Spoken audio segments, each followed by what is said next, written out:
Hi, welcome to this part of my review featuring Demon Gate, Beyond the Sea of Falling Skies.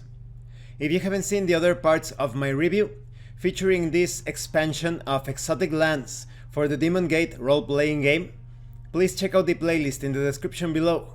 This time, we are going to take a look at the Northeastern realms of Koth. These lands begin with the country of Mianwu, and end with the vast ocean known to many as the Amure. The ocean is said to be several months' travel by ship across it. The desert lands of Vazun Denal make up the majority of what many would call the center of the world. The desert acts as a barrier for all primary trade routes across land, yet some still brave them to make coin and trade exotic goods. Amure's charts are often not explored. Nearly every civilization that has taken to ocean water has come into contact with Amure, but very few nations have mapped it in its entirety. It is said that in its waters, a new threat has arrived in the deep sea, a creature long as 3 galleons with a reptile's maw. It reportedly sunk a ship traveling from Mianwu. The terrified survivors were dismissed as falling prey to magical tricks by crafty pirates, but some whispered that it could be a sea drake or behemoth like the tales of old, awakening from a deep slumber. Within Amure, we find the island nation of Gael. It is inhabited by the race known as the Oni. It has been thus for centuries, and it has rarely been challenged as far as we know in modern history. There have been some military campaigns that surround the island continent of Gael's past, yet most of them have been internal. It is here that we find Katagawa, the metropolis of Gael. At the edge of the Saigo Sea and upon the high cliffs of Gael stands the capital city of Katagawa. The port here is massive, wrapping around a large portion of the coast to the point of it having 3 primary wharf districts.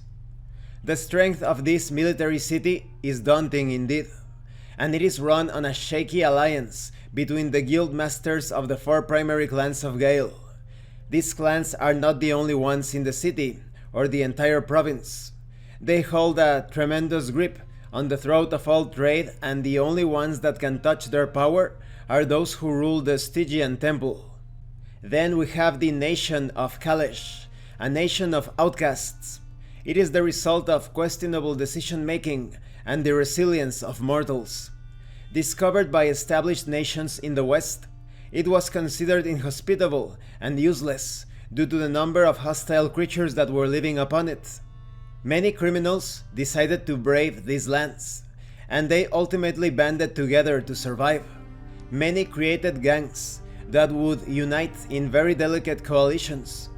Eventually, each of these criminals split off into the various groups that form the tribes of Kaleshi. It is within this place that you find sites such as the large city of Kalesh, a large coastal city in western Kalesh. Borden Mall serves as a gateway to the Sea of Falling Skies to the north and the Saigo Sea to the south. Straight to the west of this city across the tradeways is the continent Gael and the city of Katagawa. The city is largely unremarkable for a port city, save for its massive standing fleet, known as the Borden Mall Sea Dogs. The fleet rests somewhere between a standing army and a pirate armada. Then we have Mianwu, a country named by the Terran inhabitants that first colonized the land during the Age of Wrath in the 6th era. The Thrall Wars were taking their toll upon all mortals as they fought for the freedom of both their bodies and their souls. It was not until the 7th era, the Age of Dawn, when massive amounts of humans and Grimalkin arrived in Mianwu. It was known as the Land of Peace. The country flies a banner of white, red, and gold. The 2 suns are represented by gold and show the divine radiance. The Red Temple resides in the middle, representing the great temples of the clans that first inhabited Mianwu, and that made the temples of the Yenshidao, the peaceful way. In this country, you will find places such as the Ancient Forest, so named for the look of the trees within the woods, to walk among them for only a moment and to smell the scent of the damp moss and the dew on the bark of the massive trees, to witness these ageless trees as wide as a house, one would immediately feel that this place has been here since the beginning of time. The ancient forest has many exotic beasts and unique flora. The mist feline, for example, has a pelt that is worth hundreds of gold pieces to the right buyer. They say they are elusive, and not many still live in this place or any other. Next, we have the Pale Crest lands. These Terran lands were home to settlers who originally sought refuge from the desert lands of Vazun the Naal. This was to be a great nation of unity and peace that guarded over the surrounding lands from raiders and beasts. However, in recent times, a Vataji invasion led by Clan Marrow has scattered the once peaceful inhabitants to the winds. Pale Crest is a small yet beautiful nation, filled with rolling hills, scattered trees, and stunning mountains, covered in verdant woodlands such as the High Stone Forest. It is in this place where you will find cities such as Felgrow, the large city of Pale Crest. Felgrow once shined brighter than any city on the neighboring coast of Vazun the Naal. Sparkling towers of pearl and jade held treasures beyond the imaginations, and the great Pale Manse served as the sitting house of Pale Crest's elected oligarchy. Like many trade cities, Felgrow expanded beyond the simple wharf and truly became a fledgling powerhouse of commerce and industry. In one fell swoop, Clan Marrow dashed those hopes. While much of Pale Crest was spared, Felgrow earned the ire of the Vataji invaders after their ships have been rebuked one too many times for causing trouble in the ports. Clan Marrow openly attempts to belittle and shame the insurgents that are trying to fight back and retake this city. They spread false propaganda and call the freedom fighters terrorists. Then we have the Tagawa province. It has been independent of Mianwu since the time of the Tagawan rebellion, which happened over 800 years ago. Over the years, the province has held independence due to war and trade. This region is largely inhabited by the Kitsune, also known as the Huli Jing. They share common ancestries with other Therian races. Other major populations include humans, Menthep, Skog, and Yeti. It is in this region where you will find places such as Mount Mayoko. The great mountain Mayoko served as the site of a major battle and turning point in the Kaleshi calamity. Through clever maneuvering and misdirection, General Mitsushi Mayoko of Tagawa managed to force the bulk of Kaleshi forces to attempt an attack through the mountain ranges east of Kiyomi. The campaign came to a head at what is now known as Mount Mayoko, formerly known as the Snow Peak. General Mayoko deployed various traps and diversions to slow the advance of the Kalesh before the two armies met in open combat. Mayoko's forces prevailed and routed the Kalesh, chasing them all the way back to their boats over a period of days. The victory is tantamount to legend in Tagawan history. Next we have Tanglepest, the nation of the Gnome people. It is one of the foremost technological nations in Koth. Contrary to its name, Tanglepest is not some land of overgrown shrubbery and undeveloped terrain. The gnomes are a people of industry, with few exceptions, and their home reflects that. Tanglepest is a loose confederation of states as opposed to being controlled by a single ruling lord.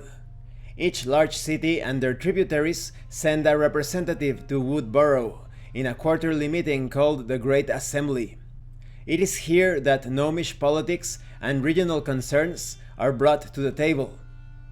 Within this area you find cities such as Avenstad, the large city of Tanglepest.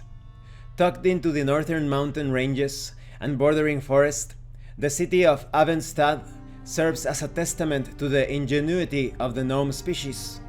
The city is filled with tinkerers and their wondrous, sometimes dangerous inventions. Travelers to the city often contain themselves to the marketplaces. Avenstad merchants are all too eager for trade, often making deals in bulk for subsistence resources like food and water, in return for baubles and stable technology. Then we have the famous Vasun Denal. The endless desert lands of the Danites are both fearsome and yet stunning to behold. The infinite dunes of sand are mesmerizing. The winds across the hills of a still sea become a vision both compelling and daunting. Many tribes of Bedouins travel the sands from oasis to city and trade with ancient things found in the sands, for many mystic and esoteric items exist that have nearly been forgotten. Vasun Denal, a desert nation that bridges the landmass between the east and west, Vasun Denal is considered a wretched expanse by the more civilized Western countries.